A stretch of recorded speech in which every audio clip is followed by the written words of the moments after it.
Chafing Armor Podcast, mini episodes, Descent into the Demon Webs, Episode 9, The Weaver's Loom.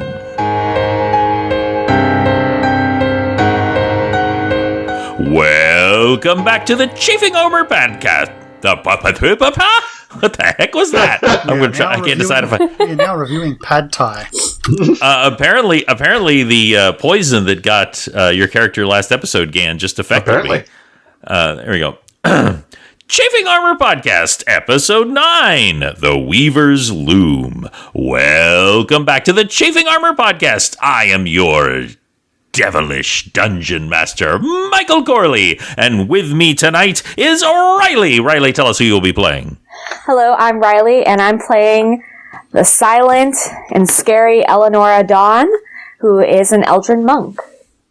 Indeed. And also with us tonight, being extremely sneaky and apparently humping a wall, is Lee. Lee, tell us who you will be playing. G'day everybody, my name is Lee, and I'll be playing Corvus Dragon Choked, who now has a crush on a certain drow sociopath. Yes, yes. So we'll get to that. We'll get to that. And also with us tonight is Dare. Dare, tell us who you will be playing. Howdy, y'all. I'm Dare, and I'm playing Gronk of Grumpsh, a cleric with prodigious strength. Mm-hmm. And as was evidenced in your escape last episode. And last but certainly not least is James. James, tell us who you will be playing. Hello, I'm James, and I'm playing Gan, a spell scale fighter warlock who is on a mission and pretending to die. You did a great job with your quote-unquote death last time. When we last left our players, they have entered the Underdark in a mission to find Loth, the Spider Queen. They understand that there is a secret passage that could lead them much more quickly to the demon webs where Loth resides. They have been told, or at least it is on the map, that they can make their way to the Weaver's Loom. They do not know what that is, where they can enter and get out of the Underdark and directly towards the demon webs. Unfortunately, because of some incredibly unfortunate rolls and incredibly good rolls on the bad guys, you encountered a large group of drow, apparently traveling from the City of Spiders. And after a very brief skirmish where y'all did some incredible escape work, you were able to get away from them, though Gronk did get a catch of a woman, a tall, white-haired drow woman who executed the most injured of the guards for daring to be injured by these fire beetles. And she looked coldly at y'all as you made your way. You are all kind of reconvening, and I would imagine perhaps hurrying, shall we say? What is your plan as you quickly reconvene? I don't know about hurrying per se, but keeping pace. Hurry equals noise, so. It's true. It's true. Hurry does equal noise and could give you a problem. Is there anything you want to do, any way that you want to move forward, anything you want to do to discourage pursuit? Just... Corvus will scatter a bag of caltrops. Oh, I love it. It's not going to do anything, but it might. Well, but it might slow them down ever so slightly, or give them pause. Quick question: who's going first? Corvus. Okay. I'll be right behind him though, because I'm the one that's got. I have Devil's Sight, so I can see through darkness, and it's a 120-foot range of seeing through darkness. So, just a question, Corvus. No big deal. NBD. How good are you at spotting traps? Depending on the trap, I have an innate awareness of them. Mm-hmm. That was my understanding. And when you say depending, is that like if it's a physical trap as opposed to a mental one, or it's It's as long as the trap has a high DC, I can basically look for it. I would love for you to give me a detect traps roll. Okay, I'll roll a search check. 6. Yes, 26. You needed a 25. There is a moment, and I actually would like to say that Gan, you actually assist in this instinctively, because no matter how much of a hurry y'all are in, your mind always notices spider webs. Always. There was not a single moment of your childhood where every spider web had significance. Whether it was at the cults of Loth, whether it was in the architecture, whether it was in the clothing, or whether it was a spider web. And you detect the spider web up ahead, and you kind of like start to make a noise, and that kind of turns your head slightly, Corvus, and you realize what seemed to be a harmless design, a skein of webs, is actually a trap. And you are just about to walk through it like you're on a trail at 2 a.m, and you're like some kind of stupid runner who runs on trails. And if you're the first person to run through the trail, you run through all the spider webs. I don't know who that could describe, but Wouldn't anyway. have any lived experience of that, would you? No. My personal favorite was getting home and literally about to eat my cereal, and a spider then just slowly descended before my eyes from my hand.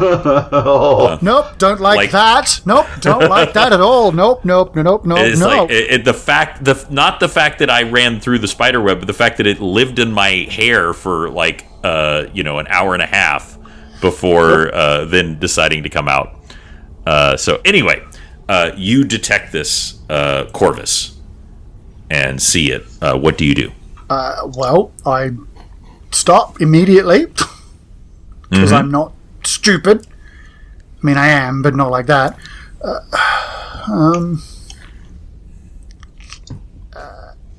And basically throw up a hand to tell everyone else to stop. So obviously in D&D things happen very quickly, but here's the thing. If y'all take too long, you might have some issues with pursuit. So just FYI, let me know what you would like to do. I would like to find a way to disarm this trap. Actually, is the trap at a point where we could just go under or over or around it? You could go around. It will delay you because you would need to kind of climb up and move to a different part of the area.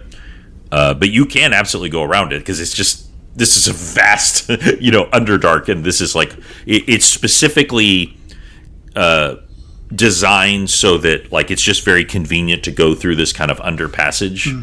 And also the passage is just slightly darker under there, so making it even harder to see the spider webs. Convenience means it's a perfect place to put traps, so... Yep, and it is also... There are also real spider webs mixed in with them. Yeah. This is... you recognize it now. This is actually residuum. This is made from residuum.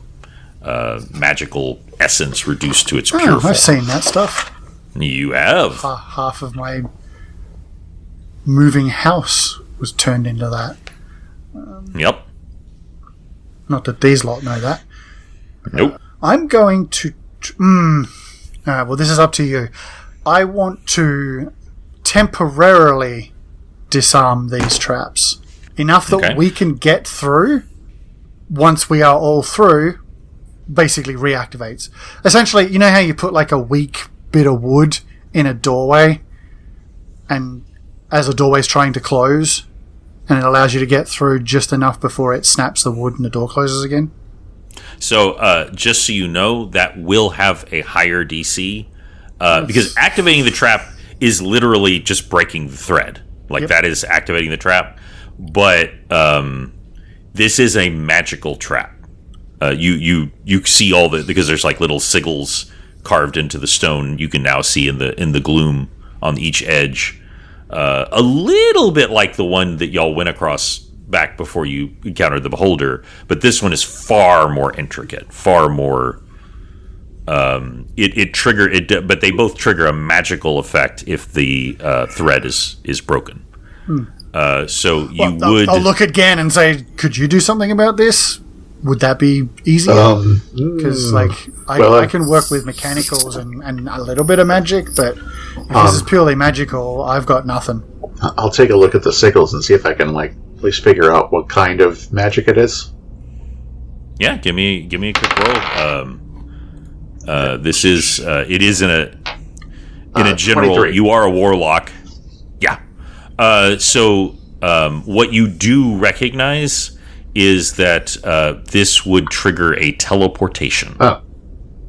You're sure of that. You actually would have to roll higher to know exactly what this does, but you can tell this is a teleportation spell. Is it anything similar magic to that those plates that would send bodies into the walls?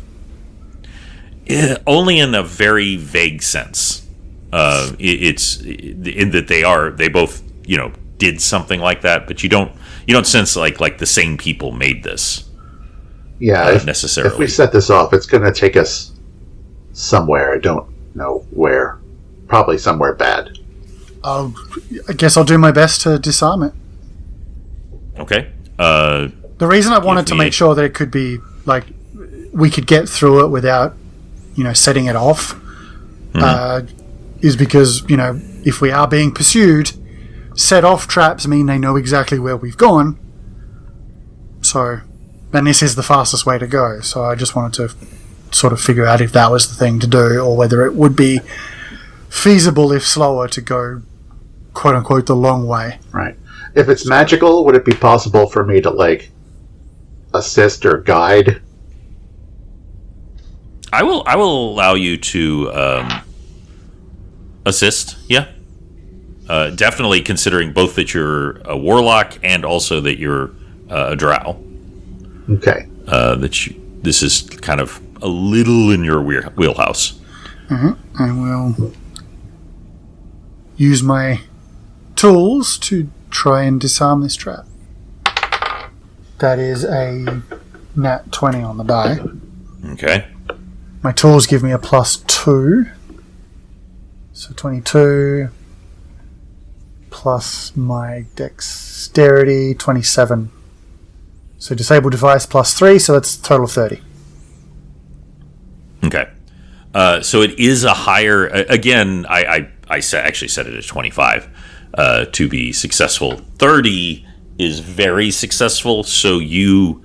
at 25, you would have done it, but there would have theoretically been some sign that had been tampered with. But at 30, you are able to pass through this, and no one will be the wiser. One of the things that you notice, unsurprisingly, but there's a moment when you're manipulating one of the wires very delicately, and a spider crawls down on the thread, and it just disappears. And you realize there's an ambient Corvus checks energy. You are spear bald now. You have complete alopecia. None. And when you turn into a were-raven, you have no feathers and you fall. Just kidding. By the way, when I mentioned to y'all the guy who liked to torture his people, his trap would cause just their skin to teleport. Okay? So when I tell you that I'm going a little easy on you, that's what I mean. I don't ever want to play with those DMs. No. Oh my god, it was really something. One of the NPCs stepped into it. That just screams power tripping to me, and that's not what this game is about. Yeah, I did not care for it. I was inspired by him, but I don't want to be him. So anyway, but you do successfully pull this aside. You do not have long. You are all making your way. But you are able to make this through this trap. And as you make your way through this trap specifically, there are several entrances. You realize now that you're kind of coming in spokes. There are spokes to this area that open up. There's a sort of a vaulted ceiling, very high, probably like 80 feet up in the air at its apex. It kind of, it slopes upwards. It's very uneven. Lots of stalagmites hanging down. Lots of small creatures, flitting, especially, bat-like creatures flitting about above. And against the far wall is a door. Think somewhere between like a hobbit hole door, but then imagine more like a Fallout vault door. Made of stone, round, ominous, and all of you can feel a unnatural energy coming off this door. It is not close to you right now, but man, that sure does seem like what you're looking for. Yeah. Corvus turns to Gan and just says, "Does the map say we have to go through that?" I mean, and he points to it. Did you think that it was just going to be like a screen door? It's the demon webs. Yeah, but maybe that's just the way to somewhere else, and the demon webs are further that way. Like, do we have to go through that door? I mean, I'm no expert, but that's what the map says. If that's what the map says, then that's what the map says. Not that we should be trusting this map 100%, but it's gotten us this far. That door's all yours, man.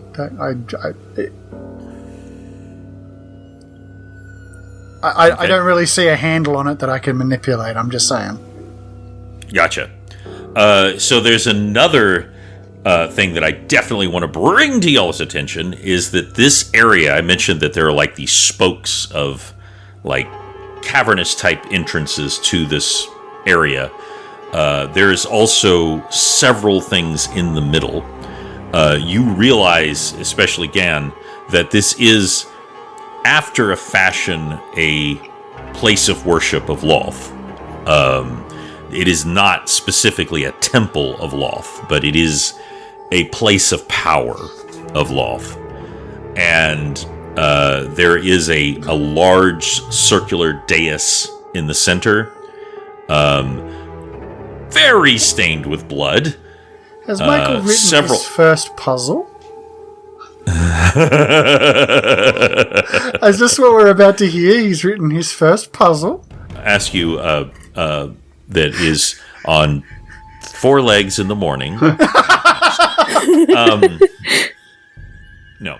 But at each area between that, there are pillars. They are actually not that high. They're maybe like 10 feet high, especially, with this ceiling going up 80 feet at the center.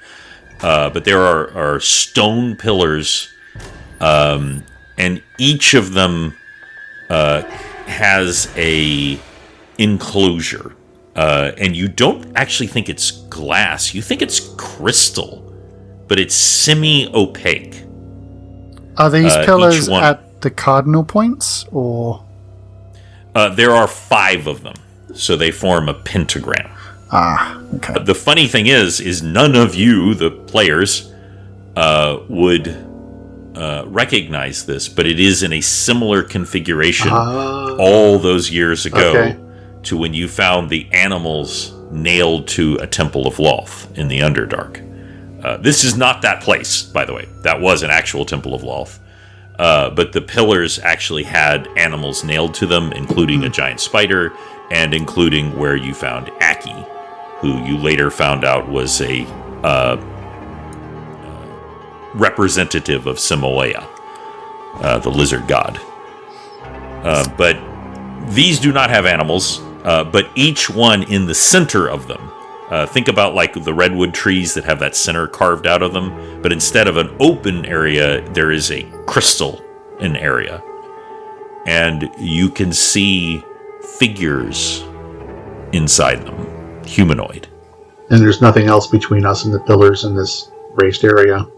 Not that you can see. You don't see guards, you don't as far as you can tell, you don't see traps or anything like that. Are there channels leading to each of the crystals from the central dais? Channels. So that... Like carved, like channels, like for drainage. Yeah, I'm thinking like you Blood need a sacrifice sacrifices. here. The Right. blood leads to the crystals. They lie down. It's the door opens. it's literally too hard to tell from where you are right now. You'd have to get closer to see the details. I will say that the pillars touch the dais, so it's not like they're far away. They do touch the edge of the dais, which is pretty big. It's like maybe 30 feet diameter. Or probably more. Yeah, no, about 30 feet. Yeah. So, what would you like to... Well, Gan's going to approach one of these crystalline enclosures from the outside. Is it on both sides of the pillar, or is it like just an opening that like seems to be stopped up with crystalline material? It seems to be... Is it like a tree that has grown around it? Kind of, yeah. It feels like that. It feels embedded in the stone. The crystalline part goes up about 5 feet.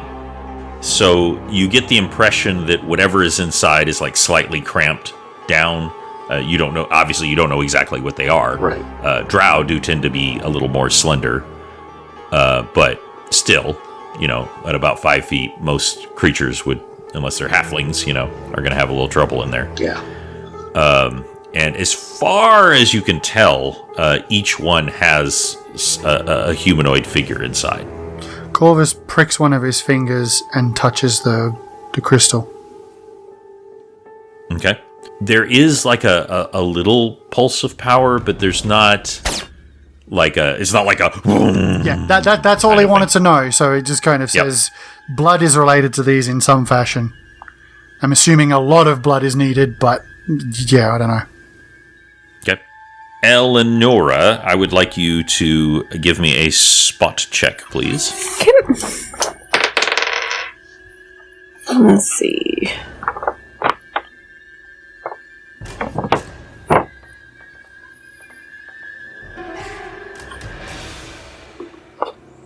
That is a 18. 18? Okay. You have been hanging back just a little bit, not out of obviously fear or anything, but just you're kind of combat assessing the area. Gronk, you have been immediately the idea, you don't know what's inside there, but of course the idea that they might be slaves inside those crystals is not lost on you. So obviously you're looking. So really, of all of you, Eleonora, you are the one who is remaining the most aware of what's going on elsewhere. And you hear a sound, and it is the sound of marching feet. Heads up, I hear something coming. And now, there are places to hide in this very large chamber. There are, like, storage areas. There's even, like, a couple of... Building is a strong word, but, like, fancier than a shed, but less than a house type storage type areas here, like either where, like, a garrison might put their supplies or for whatever happens here. And it's also just a very vast area. So I just wanted to say that, like, it's not like there's just this big open area with nothing. I've got a weird question. I'm not saying anything. I just want to know the answer. If Gronk gets big, like really, really big, and then bleeds, nobody makes me bleed my own blood. Nobody. Would that be enough to cover this dais, but not enough to do anywhere near enough injury to him? Like, if he got 1 hit point of damage from being pricked with a blade at 230,000 kilograms or whatever he ends up being. Yeah. Well, what is the mechanics of that? Like, when he gets back down small again, he has like a a paper cut, and he's just like, "Ow, that hurts!" Like I don't know. Well, I'm just this thinking is of a quick main magic. to get blood on this thing. No, And absolutely. This is magic, and you know that like he could bleed, being large, and give off a lot more blood. Now, the thing is, though, is you don't know how this works. Like, is it simply the volume of blood? Is it the fact that there needs to be 5 of them? You know, or is it that they each need to be, you know? Well, yeah, I'm just wanting to clarify that, because if we all vanish into the shadows and the enemies come through, can't find us, and leave, what do we do then? Like, I just want to get that sort of established. Like, if that is a thing we could do. I don't know how Gronk's make my monster grow powers work. Like, I don't know. So. No, I love ideas like that because one of my tenets in both real life and also in Dungeons and Dragons is if something is real, then it's real. And what I mean is, if you grow really, really big, your body has more blood in it. You do, you know. Now, whether or not this particular ritual or whatever it is would work that way, you don't know. But yes, that would work. So yeah, I'm just thinking, like, yeah, that was my thought process. So that way, when we eventually don't have to worry about being pursued anymore, or at least have a little more time, we can do some experiments, I guess, characters willing. But like, there is blood on this dais, and we obviously, as we are now, don't have a whole lot. But one of us can get really frickin' big. It is his choice, but you know how much blood is in a 16-ton man. You know, anyway, we should work out what to do about our pursuers first before we do anything. Is there a stretch of like girder or beam in the vaulted ceilings? I'm going to. Yes, there is. Then yeah, Corvus knows where he's going. Okay. The other option is we turn could into a bird and we could let these, I'm assuming, drow approach, and then kill them and use their blood. That was Gronk's first thought too. Could just we are just very conscious of time, and also remember the gas. So I'm not saying this isn't involved in it. So, but yeah, I don't know. It's up to you. If that's what gets the gate open to where we need to go, then so be it. Let's hide and see how many of them there are. Good idea. And if we can take them, we take them. Less than 10, we drop down and we use them as the sacrifice. I am completely okay with that. Same. Corvus hears the word less than 10, and he's just like... I was going to say less than 15, but less than 10 is good too. Okay. Sounds good. Humble brag this entire party. Except Corvus. Alright, so Gronk, seeing where Corvus was looking, looks for the beams in the ceiling and climbs up the wall and gets on top of one of the beams to hide. I love it. I Corvus would like, switches assuming to Raven form and perches on one of the beams. Assuming everyone is hiding, I would love to get a hide check from everybody. Eleanor, can you get up there? Can the monk climb? Oh, right. What was I thinking? Sorry, that was a bit sarcastic, but it's just funny. That, hey, monk, can you climb? Hey, I don't know. I don't know. I don't know if my 20 decks will do it. It's struggle, man. To be fair, the only one of this entire party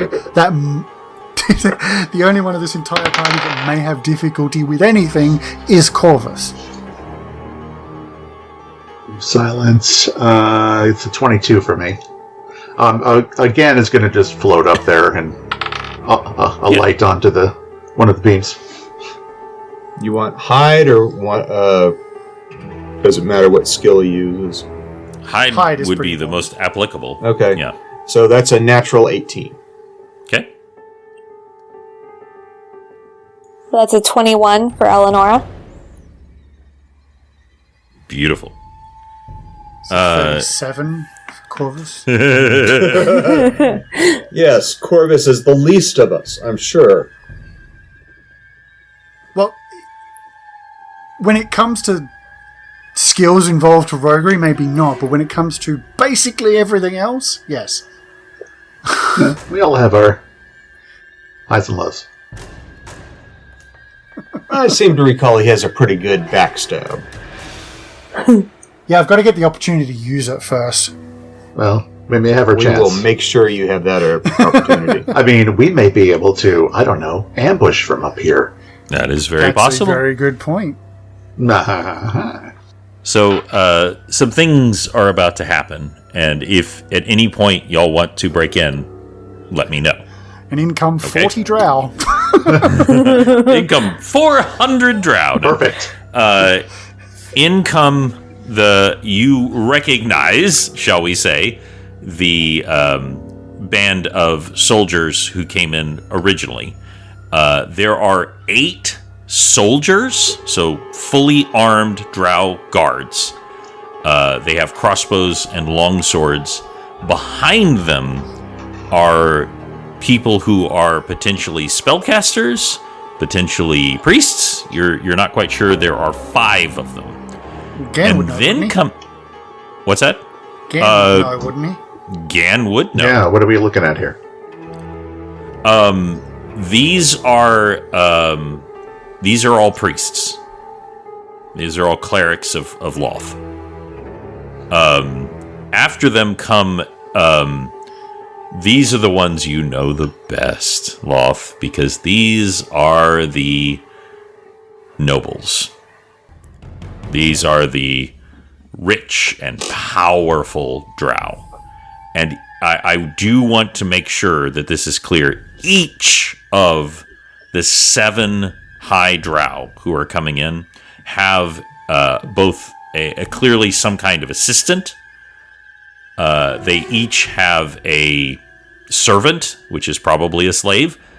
Gan, you know they are. Yeah. And each of them have their own personal guard.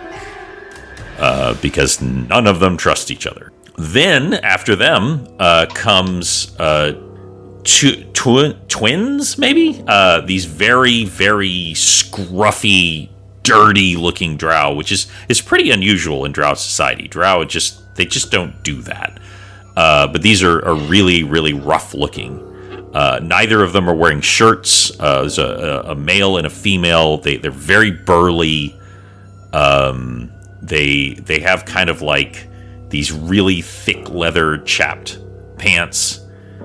And they each of them have a vaguely glowing whip as they approach forward. And then a short distance after that comes the one that you caught a glimpse of, Gronk. The tall, which Gan, now that you see her, you know this is definitely a priestess of Loth, but you think maybe there's something else going on there too, as a dual person yourself, Right. shall we say? Her silver robes are just glinting in the lichen light. She raises up a hand and instantly torches light all around the dais. Obviously, mostly for aesthetics, since these are all drow. In fact, the torches even glow like a pale blue color, magically augmented. She reaches into her red belt and pulls out some kind of incense and just casts it out, and instantly you all feel like a magical enchantment settling over the area in preparation for something. And the 2 scruffy ones come and face either side of the dais. Now, A question. but yes, please. So nobody there seems to be an obvious, sacrifice or slave or what have you. Other than the assistants, no. But, we're not going to waste their good assistants. Right. Okay, so there's nobody there obviously going to sacrifice at this point. Okay. No, and by God, you would know, because that is literally what happened to you. Is you were sold to be sacrificed, Right. And so you absolutely would immediately recognize. So you were not allowed to participate in all levels of Drow society, but if. As the Post once said, everything I know about the Kardashians is against my will. Is you just know things sometimes. Can't relate. So I would like you to make. I would like you to make a quick roll for me of knowledge, and Maybe this is just to kind of gauge. maybe knowledge religion. Yeah, religion. I will absolutely Okay. allow a religion knowledge. Yeah. Just as a side note for all the listeners, upon seeing the silver robe drow with the red belt, it's not even conscious, but Corvus begins to preen. Doesn't know why. Nobody. It's just this weird subconscious thing where he just begins to preen. That's a 31 on my religion check. 31.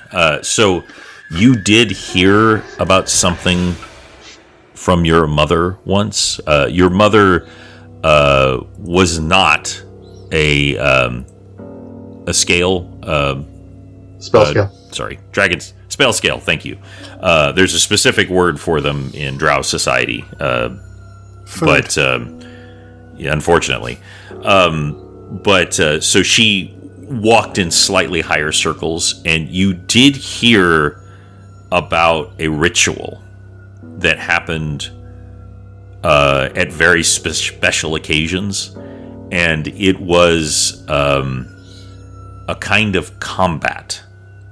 And because Lolth is all about power and dominance, and the victor of this combat would receive a blessing from Lolth, and unsurprisingly, the loser would be punished.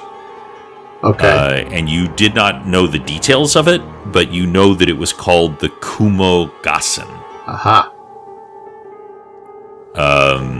And which is, in Drow means the Battle of the Spiders. It's pretty straightforward. Okay. And there is, just like with the rest of them, this high lady has a attendant who is just this very, very, huge, oversized glasses, very thin man, very pointed nose, comes forward, and he, in a very obsequious, loud voice, goes, "Praise be to all of you who are here for the Kumogassen, and praise be to the High Priestess of Loth, keeper of the torn skein, defender of the Drow, death to our enemies, blood mistress, Elf Bane." And it's funny, you can actually hear them say, when they say elf, they mean the ones above ground. Right. Even though it's technically the same word. Elf Bane, High Priestess, Lady Corvus of the Obsidian Baroness. I wrecked my voice saying that. Corvus stops preening and immediately is just face first, straight down. I'm sorry, what did he say? He said Lady Corvus of the Obsidian Baroness. Okay. She steps forward and she says, "Welcome, my good and gentle Drow. I am so pleased that you could all be here to witness today as we give thanks to the Mistress Loth. And through this combat, we will gain the power promised to us. New things are coming, my friends. New things that will lead us forward. That will ensure that our kind reigns supreme and the pathetic sun blight from above fall before us.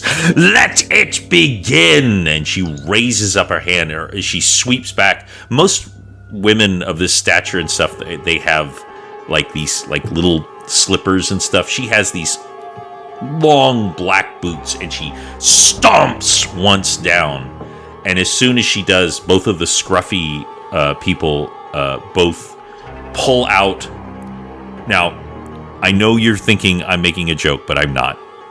They look kind of like Pokeballs. They do, because that's what they look like. I don't know what else to tell you, except that they are drow made, and so they are dark and ominous, and they're made of a kind of obsidian. And both of them throw them down onto the dais, and immediately 2 giant Drider, easily stepping off the dais on either side, appear, and immediately they begin to attack each other. Both of these Driders. Both of them have double-handed, like, claymore-type swords. Those just ridiculously long, double-bladed swords. The very best. Sacrifice for love. I choose you, Drider! And they begin to fight each other. Does anyone want to do anything? Nope. It's just getting interesting. Yeah. The Corvus puts his tongue back in his mouth, but other than that, nope. Her assistant comes, and you think just using minor magic literally crafts a chair for like a very ornate stool for the Baroness, and she sits down and is watching, seemingly disinterested, but you can tell that she's taking in every single thing. I would like, I'm curious, I would like Dare and James, I would like you both to make an opposing roll, and let me know, just a 20-sided die, no bonuses. Okay. Let me know what you get. 15. 5. 5. Okay, so the fight is fierce, but one of the Drider leans in and just takes a hunk out of the shoulder of the other one, and it screams. And you can literally see the poison trying to work its way into the flesh. But of course, a Drider is immune to Drider poison. But that causes it to stumble for a moment, and the other Drider just drives it into the ground with one of its many legs, brings up the claymore, and doesn't even cut its head off, just takes the pommel of the claymore and just smashes in its face again and again and again until the Drider is just a quivering mass on the ground. Sudden flashback to that scene in Pan's Labyrinth. Yeah, which I've never seen all the way through. I need to go back and watch that. It's awful. That bottle scene. Nope.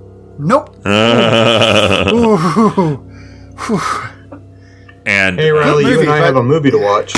It's unpleasant. It's a lot, yeah, but yeah, it is a good movie. It's Guillermo del Toro, so yeah. But it's a good movie. This is very. This is very Guillermo. The Underdark is very Guillermo del Toro. And immediately, one of the highborn women comes running forward, and she says, "No, get up, you bastard! Get up!" And the Drider turns and looks at her and just smiles. And the highborn woman tries to run. Like, she literally just books it. And casually, the Baroness lifts up one hand and immediately that woman's left foot turns to obsidian. And she falls to the ground screaming. And she gestures, and the woman is dragged back to the dais. And the Drider stands before her, and there is a thrum of energy. And the woman is transformed into a Drider. And as she is transformed into a Drider, the Drider is transformed back into a Drow. And is now standing naked before them, looking at his body unbelievingly. And she is screaming, and one of her spider legs is still obsidian. And she is screaming and begging Loth for forgiveness. And the one of the scruffy people comes forward and touches the ball to her, and she is not delightfully, but really uncomfortably, painfully, like, think Ant-Man when the guy shrinks unexpectedly, like, just warped into this ball and is gone. The infant from the movie, the Alien movie that should not be named, when it gets sucked out the hole. Yes. Like that. The assistant to the Baroness goes, "Praise be to Loth!" And everyone, of course, immediately says, "Praise! Praise! Praise!" And that is when the crystals begin to slowly turn. And as they turn, you can now see that the crystals have two holes in them. The sides have two sides. Gan and Corvus, I would like y'all to make a spot check and with a high DC. But give me a quick spot check. I hope you see it.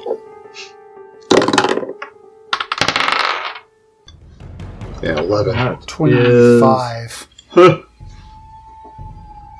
Yeah. Gronk gets a 21. Oh, gotcha. And you are not available for this one. Oh. It was specifically something that they saw. Okay. Gotcha. But I appreciate that. Oh, I'm sorry, I didn't hear the Corvus. 25 for Corvus. 25. 25. Okay. I just heard 5. Whew.